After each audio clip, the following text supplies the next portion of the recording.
Alors, tu m'aimes, oui ou non? Voilà en réalité la question qui pourrait résumer la vente. Mais en fait, il faut bien comprendre comment cela fonctionne pour pouvoir justement obtenir la confiance de vos clients. Et ce que j'ai pu comprendre, c'est qu'il y a un doute que connaissent bien les sportifs, c'est la peur de gagner. La peur de gagner fait perdre des opportunités commerciales, comme pour les sportifs de haut niveau. Et les vendeurs qui utilisent la défiance commerciale, c'est-à-dire ils vont devoir être obligés de pouvoir mentir, tricher et manipuler pour essayer de ne pas perdre un deal, augmente en réalité le risque de perdre ces deals par rapport à un vendeur qui utilise le bon fonctionnement de la confiance pour pouvoir gagner ses deals. Et pourquoi il y a cette différence? Parce que justement, un vendeur qui connaît le fonctionnement de la confiance pour pouvoir gagner ses deals saura dire non à ses prospects pour les bonnes raisons. Alors qu'un commercial qui utilise la défiance pour pouvoir gagner ses deals en trichant, mentant et manipulant dira toujours oui à ses clients, mais justement pour les mauvaises raisons. Pourquoi les commerciaux et les vendeurs pensent comment fonctionne la confiance dans la vente alors qu'ils ignorent complètement le fonctionnement de la vraie confiance dans la vente? Tout simplement parce qu'ils ne savent pas comment fonctionne dans la vente le seul et unique processus logique, naturel et humain du fonctionnement des 4 éléments les plus importants pour un acheteur dans les 3 phases et sur l'ensemble de la durée d'un cycle de vente. Voilà pourquoi ces commerciaux et ces vendeurs pensent qu'ils connaissent le fonctionnement de la confiance dans la vente alors qu'ils utilisent la défiance commerciale pour essayer de ne pas perdre une opportunité commerciale de vente. J'ai réalisé plus de 2200 tests du fonctionnement de la vraie confiance dans la vente et plus de 90% des commerciaux, des vendeurs, des managers, des conférenciers, des coachs ont loupé le simple test du fonctionnement de la vraie confiance dans la vente. Voilà tout simplement pourquoi ces commerciaux et ces vendeurs imaginent et pensent qu'ils savent comment fonctionne la confiance dans la vente. Ce n'est pas la confiance dans la vente qu'ils savent, c'est le fonctionnement de la défiance commerciale. Et je vous mets au défi de me prouver, après avoir suivi mon programme de formation Mieux Vendre de 2 heures, je vous mets au défi de me prouver que le fonctionnement logique, naturel et humain des 4 éléments les plus importants pour un acheteur de la vraie confiance dans la vente n'est pas le bon. Et si vous arrivez à me prouver que ce fonctionnement logique, naturel et humain n'est pas celui de la vraie confiance dans la vente, alors je m'engage à vous rembourser l'intégralité de votre investissement financier de moins de 500 €. Et pourquoi je m'engage à vous rembourser l'intégralité de votre investissement financier? Parce que justement, personne, aucun commercial, aucun vendeur n'a jamais pu remettre en cause ce bon fonctionnement logique, naturel et humain du fonctionnement de la vraie confiance dans la vente. Les commerciaux et les vendeurs qui ne savent pas comment fonctionne la vraie confiance dans la vente imaginent tout simplement qu'ils savent comment fonctionne cette confiance par rapport à ce qu'ils font, par rapport à ce qu'ils sont et ce qu'ils ressentent à l'intérieur d'eux-mêmes. Voilà pourquoi en réalité ces commerciaux et ces vendeurs pensent, savent comment fonctionne la confiance dans la vente, non pas par rapport au bon fonctionnement logique, naturel et humain de la vraie confiance dans la vente, mais tout simplement par rapport à ce qu'ils sont, par rapport à ce qu'ils ressentent et par rapport à ce qu'ils font. Voilà en réalité pourquoi ces commerciaux et ces vendeurs pensent qu'ils savent comment fonctionne la confiance dans la vente, alors que la seule chose qu'ils comprennent vraiment est le fonctionnement de la défiance commerciale pour pouvoir ne pas perdre leur opportunité commerciale en mentant, trichant et en manipulant leurs clients. À bientôt.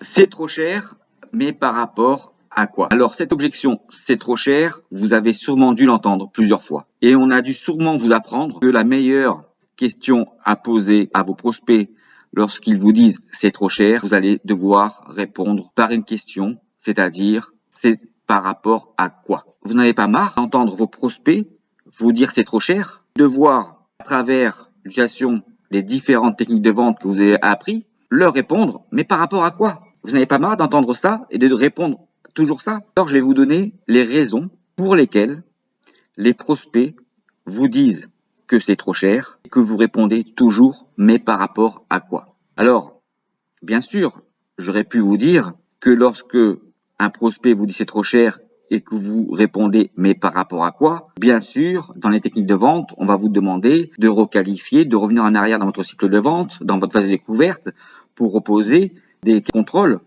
pour être sûr et certain que cette objection est bien fondée. Donc ça, c'est effectivement ce qu'on vous apprend dans l'utilisation des différentes techniques de vente. Mais je vais vous donner maintenant des vraies raisons qui font que un prospect puisse vous dire ça. Alors, je sais que pour certains, vous n'allez pas être forcément d'accord. Pourquoi? Parce que, en fait, j'évoque un sujet que très peu de commerciaux et des managers connaissent, qui est celui du bon fonctionnement, de l'obtention de la confiance dans l'exécution d'un cycle de vente, mais à travers le fonctionnement du cycle d'achat client. C'est-à-dire que pour pouvoir obtenir la confiance dans un cycle de vente, il y a toujours 4 éléments à traiter. Et ces éléments vont varier en termes d'importance et d'intensité pour l'acheteur dans les 3 phases d'un cycle de vente. Et ces 4 éléments sont le besoin, la solution, prix et le risque.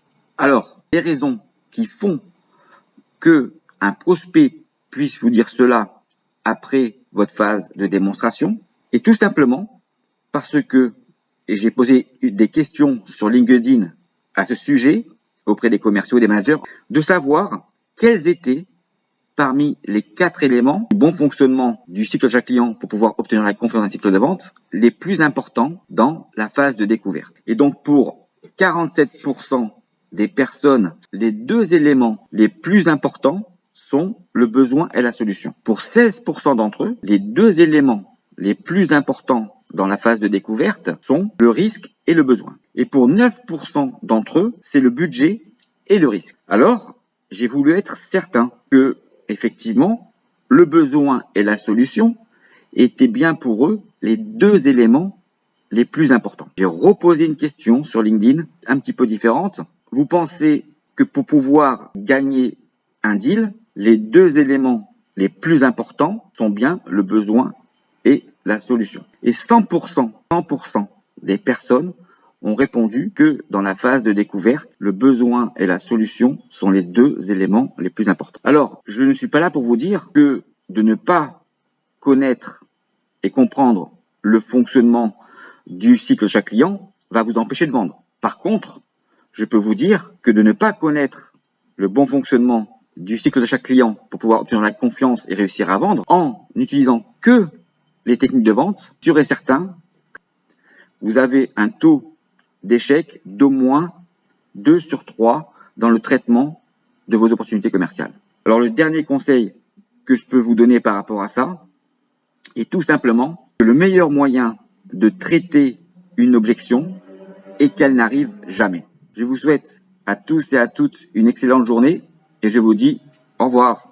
Pensez confiance. La première chose à laquelle devrait penser un commercial ou un vendeur lorsqu'il gagne une opportunité commerciale est de pouvoir s'imaginer comment faire pour pouvoir dire à la fin de son closing, lorsqu'il gagne une opportunité commerciale, à tous ses clients, merci pour votre confiance. Indépendamment de n'importe quelle technique de vente, la première chose à laquelle devrait penser un commercial ou un vendeur, plutôt que d'utiliser la défiance commerciale à travers une mauvaise interprétation des différentes techniques de vente pour essayer de ne pas perdre ses opportunités commerciales en mentant, trichant et en manipulant ses clients. Voilà la première chose à laquelle devraient penser les commerciaux et les vendeurs. Pouvoir imaginer et de pouvoir savoir comment faire, car jamais personne n'a pu remettre en cause le bon fonctionnement logique, naturel et humain, les 4 éléments les plus importants pour un acheteur du fonctionnement de la vraie confiance dans la vente. Et comprendre le fonctionnement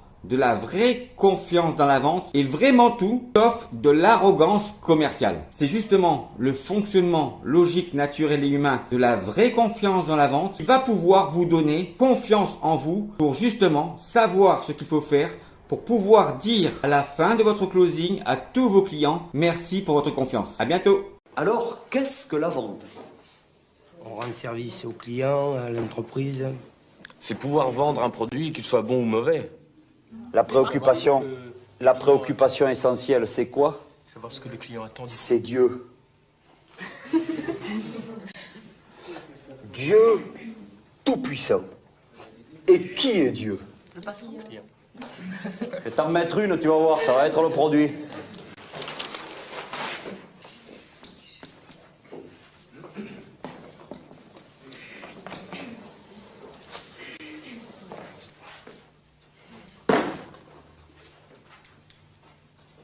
C'est ça le métier que vous avez choisi. Parce qu'aujourd'hui, il faut être malade.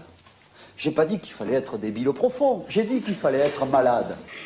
Il ne faut pas avoir un comportement rationnel quand même. Pour se dire, je vais faire un métier où il va falloir que je force 100 fois plus que les autres pour avoir des résultats probablement 100 fois inférieurs aux autres. C'est quoi ce que tu n'as pas compris dans la phase de découverte d'un cycle de vente? La phase de découverte dure sur l'ensemble d'un cycle de vente. C'est ça que tu n'as pas compris? Que la phase de découverte dure sur l'ensemble d'un cycle de vente et dans les trois phases d'un cycle de vente pour pouvoir contrôler en permanence les 4 évolutions, les éléments les plus importants du fonctionnement de la vraie confiance dans la vente pour un acheteur. Et c'est comme cela que tu vas pouvoir contrôler sur la durée d'un cycle de vente et dans l'ensemble des 3 phases d'un cycle de vente, quelle confiance tu vas pouvoir accorder tes acheteurs pour pouvoir les transformer en clients. Comprendre le fonctionnement de la vraie confiance dans la vente, il faut que tu puisses comprendre qu'en réalité, la phase de découverte dure sur l'ensemble de la durée d'un cycle de vente pour pouvoir contrôler quelle confiance tu vas pouvoir faire à tes clients pour qu'ils puissent acheter tes produits ou tes services. Un commercial ou un vendeur pour pouvoir mieux vendre est obligé de pouvoir comprendre comment fonctionne le processus du mécanisme logique, naturel et humain du fonctionnement des 4 éléments les plus importants pour un acheteur dans les 3 phases et sur la durée totale d'un cycle de vente. Oui, merci Jordan. Pourquoi tu n'as jamais entendu parler du fonctionnement de la vraie confiance dans la vente? Parce que justement, ce mécanisme, ce processus n'est pas expliqué dans les différentes techniques de vente.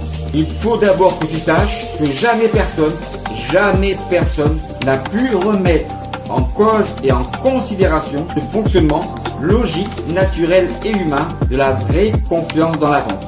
Et c'est justement ce bon fonctionnement-là qui va te permettre de mieux vendre en respectant la confiance que tes clients peuvent t'accorder, mais surtout pour pouvoir mieux vendre, de contrôler quelle confiance tu peux faire à tes acheteurs pour les transformer en clients à travers le bon fonctionnement logique, naturel et humain des évolutions des 4 éléments les plus importants pour un acheteur dans le fonctionnement de la vraie confiance dans la vente. Mais c'est quoi le closing? Le closing est la 3e partie d'un cycle de vente qui doit être l'acceptation réciproque de la vraie confiance entre les 2 parties. Mais quand un commercial ou un vendeur ne sait pas comment fonctionne le mécanisme logique, naturel et humain de l'évolution des 4 éléments dans chacune des 3 phases d'un cycle de vente, alors il pratique une démarche commerciale basée sur la défiance d'un client pour pouvoir arracher une commande. Oui, merci Jordan.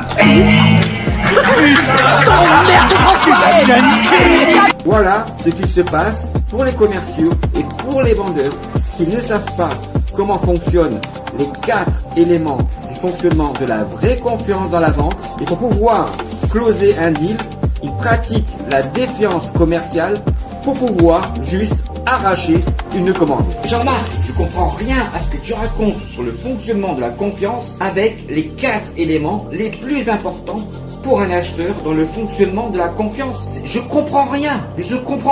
Comment ça? Dans la phase de découverte, il faut absolument qu'il y ait 2 éléments super importants pour l'acheteur et 2 autres éléments qui ne soient pas importants pour lui dans la phase de découverte. Bah oui.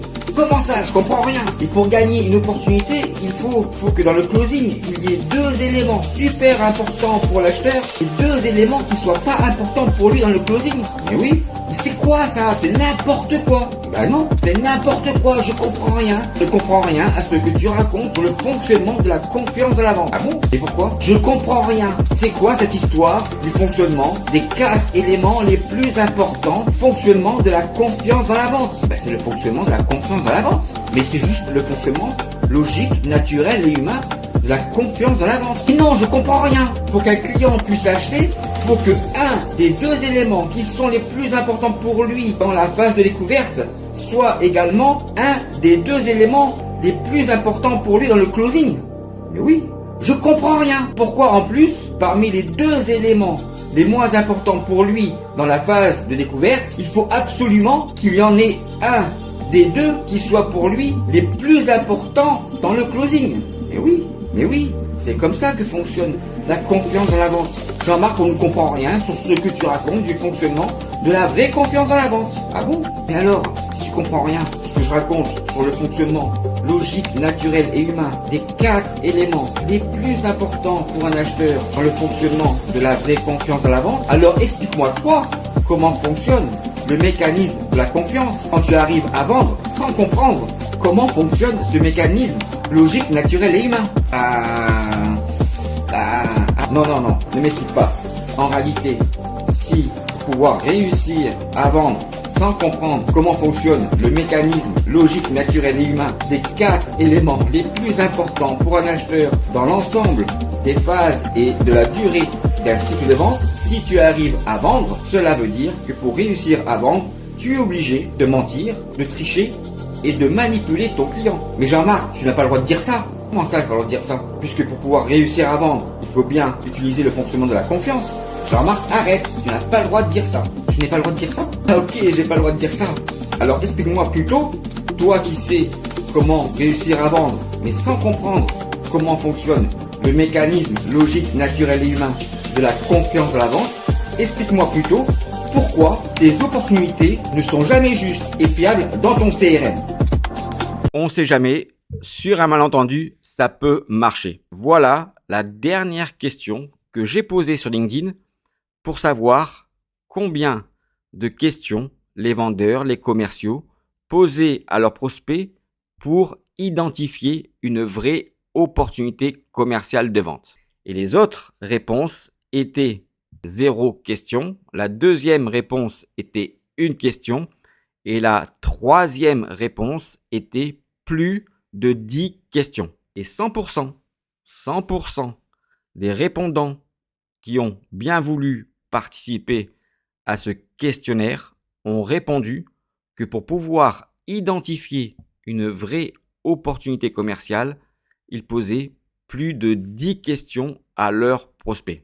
Alors encore une fois, il est normal d'avoir pu répondre que pour pouvoir identifier une vraie opportunité commerciale, vous devez poser plus de 10 questions à vos prospects. Mais encore une fois, c'est bien la preuve d'une mauvaise interprétation ou d'une mauvaise compréhension des différentes formes de techniques de vente. La question était de savoir combien de questions pour identifier une opportunité commerciale et non pas pour qualifier une vraie opportunité commerciale. Et à travers 100% des réponses à cette question, et à travers cette question, il fallait bien comprendre que l'identification et la qualification d'une vraie opportunité commerciale sont 2 choses distinctes et bien différentes. Car pour pouvoir identifier une vraie opportunité commerciale, une seule question suffit. Et quand vous répondez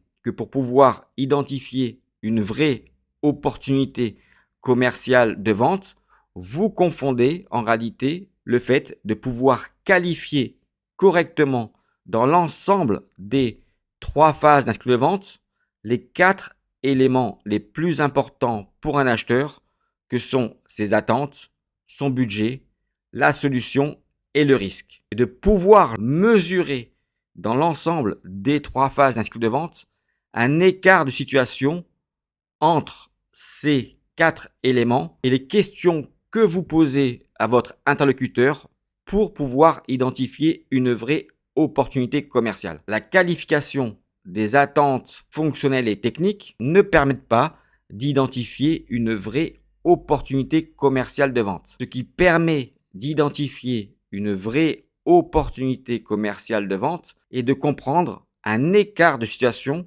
entre le moment présent et le futur. Et justement, cet écart de situation permet de définir le besoin, et s'il n'y a pas de besoin, cela veut dire qu'il n'y a pas d'opportunité commerciale de vente. Mais encore une fois, il est normal d'avoir pu répondre que pour pouvoir identifier une vraie opportunité commerciale, vous posiez plus de 10 questions. Maintenant, si vous vous intéressez vraiment au fonctionnement logique, naturel et humain des variations des 4 éléments d'intensité pour un acheteur les plus importants pour lui dans l'ensemble des 3 phases d'un cycle de vente, et de savoir pourquoi et comment ces variations arrivent et fonctionnent, vous comprendrez que pour identifier une vraie opportunité commerciale de vente, vous n'avez en réalité qu'une seule question à poser à votre prospect à la fin de votre phase de découverte. Cette question est justement de lui demander de vous expliquer ce qu'il va arriver si rien ne change. Car si rien ne change, cela veut dire qu'il n'a pas de besoin, et s'il n'a pas de besoin, cela veut dire qu'il n'a pas d'opportunité commerciale de vente. Et vous comprendrez à ce moment-là, si vous vous intéressez vraiment au bon fonctionnement de ce mécanisme, que l'écart de situation entre le moment présent et le futur dans le temps, et que la diagonale de l'écart de situation entre le moment passé et présent n'est rien d'autre que la droite de la confiance pour pouvoir gagner vos opportunités commerciales en utilisant le bon fonctionnement des 4 éléments dans l'ensemble de la durée de votre cycle de vente. En tous les cas, je vous souhaite maintenant à tous et à toutes, si vous le souhaitez, d'utiliser cette question pour savoir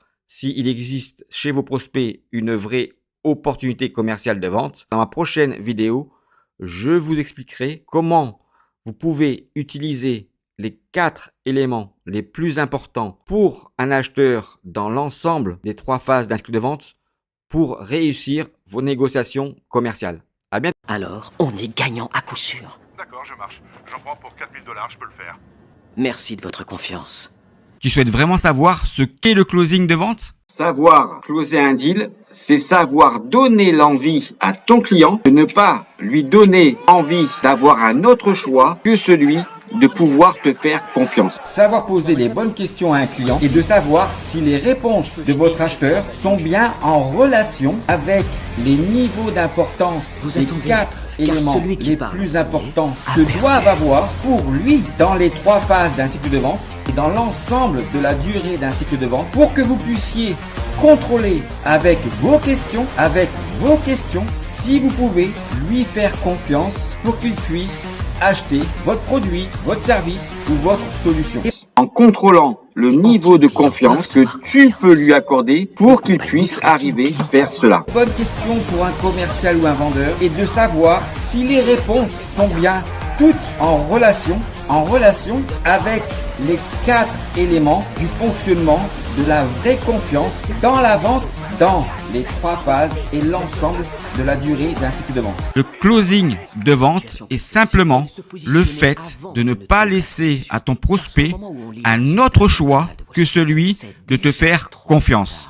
Point barre. Et n'oubliez pas qu'il n'existe pas de question magique pour un commercial et pour un vendeur pour gagner une opportunité commerciale de vente. Ce qui est magique dans la vente, 10 minutes est exactement le temps moyen qu'il faut à une personne normalement constituée, que cette personne puisse être un vendeur, un commercial, un patron d'entreprise, un manager, un consultant, un acheteur professionnel, pour comprendre dans la vente comment fonctionne l'évolution des 4 éléments les plus importants pour un acheteur dans les 3 phases d'un cycle de vente du vrai fonctionnement unique, logique, naturel et humain de la confiance dans la vente. C'est quoi 10 minutes dans votre vie pour comprendre comment fonctionne le vrai mécanisme logique, naturel et humain, la vraie confiance dans la vente. 10 minutes est le résultat de plus de 2000 analyses de tests du fonctionnement que j'ai réalisé en ligne, ainsi que des formations commerciales que j'ai pu réaliser et des conférences que j'ai également réalisées sur ce sujet.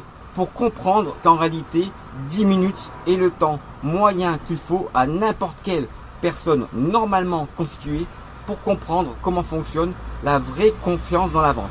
Et ces 10 minutes sont exactement ce que vous retrouverez au milieu de ma formation Mieux vendre de 2 heures dans laquelle vous pourrez réaliser, comprendre pour intégrer dans votre cerveau le bon fonctionnement logique, naturel et humain des 4 paramètres les plus importants de la vraie confiance dans la vente. Alors c'est quoi 10 minutes dans votre vie par rapport à l'ensemble du temps que vous gaspillez en utilisant la défiance commerciale pour pouvoir mentir, tricher et manipuler vos clients pour essayer de ne pas perdre vos opportunités commerciales? Et c'est quoi en réalité 10 minutes de votre vie et de votre temps par rapport à toutes les opportunités commerciales que vous avez perdues parce que vous ne savez pas comment fonctionne à travers l'apprentissage de différentes techniques de vente, comment fonctionne l'évolution des 4 paramètres les plus importants pour un acheteur du fonctionnement de la vraie confiance dans la vente dans les 3 phases et sur la durée totale de vos cycles de vente. C'est maintenant qu'il faut se décider.